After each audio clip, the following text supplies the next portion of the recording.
Alam natin yan sa puso natin. Walang ibang magmamahal sa iyo bandang huli kung hindi ang iyong ina. Amen? And also, remember this.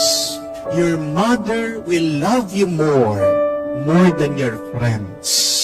Kahit na palagay yung loob mo sa mga kabarkada mo, kahit na araw-araw kayo nagiinuman, kahit na binuksan mo na lahat sa kanila, alam nila ang sikreto ng buhay mo. Pag sobrang bigat na ng problema mo, sinong tatakbuhan mo?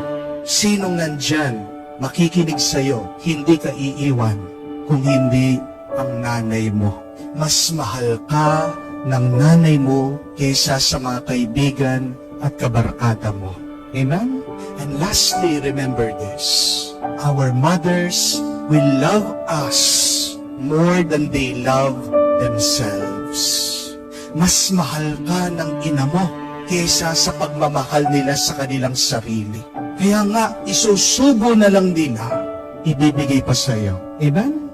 Pag wala kang pera, kakapalan nila ang mukha nila para mangutang, para makapagbigay lang sa iyo ng pera. Kaya nga masasabi natin na ang pagmamahal ng isang ina, sinasalamin ang pagmamahal ng Diyos. Remember that, if you want to experience the love of God, stay with your mother. Do you want to feel God's love?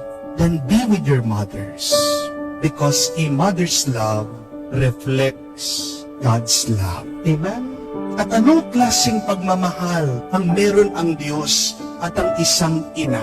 It is an unconditional love. At anong ibig sabihin ng unconditional love? Nagmamahal na walang dahilan. Yan yung narinig natin dito sa pangalawang pagbasa. Galing sa sulat ni San Pedro. See, he said that Christ suffered for sinners, the righteous for the sake of the unrighteous, so that Jesus can lead us to God. Makasalanan, niligtas. Makasalanan dapat pinaparusahan. Hindi po ba? Pero bakit kayang iligtas ng walang kasalanan kung makasalanan? Bakit ang mabuti, kaya niyang ialay ang sarili niya sa mga hindi naging mabuti? Alam natin ang sagot dyan. Ito ay dahil sa pagmamahal ng Diyos. Walang dahilan ang kanyang pagmamahal, nagmamahal lang siya. Tingnan niyo po ang pagmamahal ng mga ina sa atin.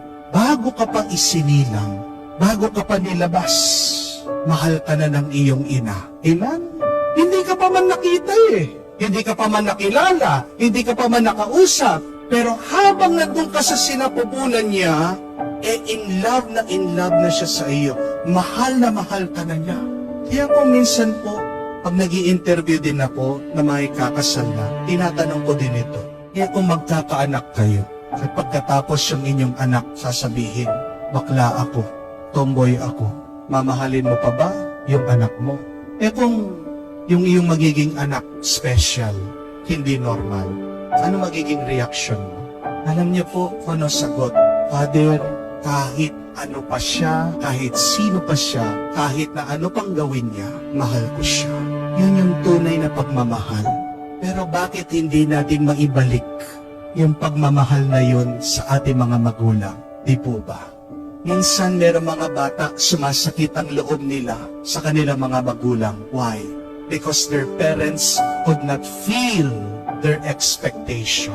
Meron silang palaging hinahanap, meron palaging nirereklamo mga bata, pagkukulang ng mga magulang, lalong-lalo ng mga ina.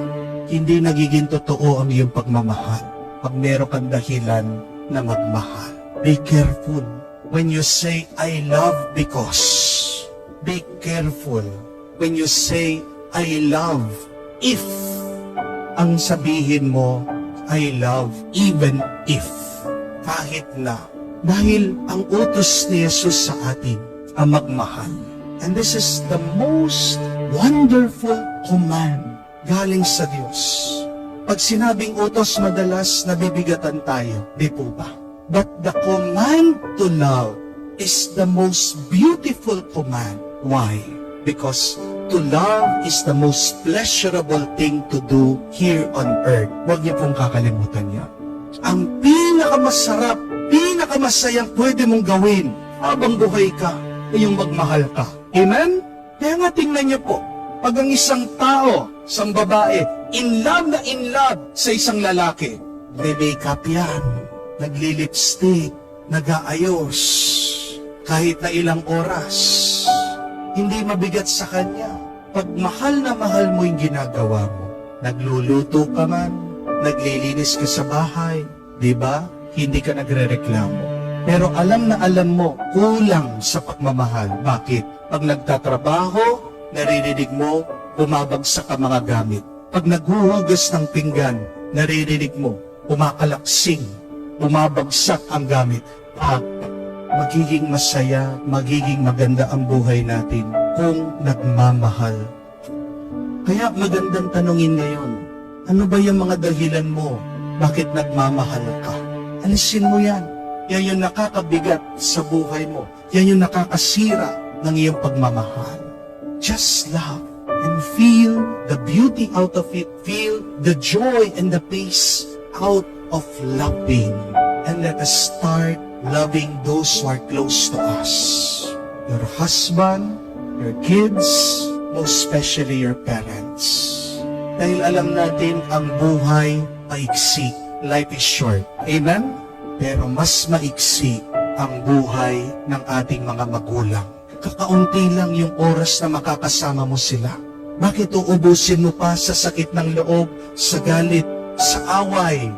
Let us spend this short time together loving without reason. Kung buhay pa yung iyong magulang, sana yakapin mo naman, halikan mo naman. Kung wala na siya, pagdasal mo siya, tandaan mo, wala ka dyan kung wala ang iyong ina. Amen? Kaya nga po, sa pagmamahal ng ating ina sa atin, na walang dahilan, na walang hinihingi na sukli, purihin natin silang pasalamatan.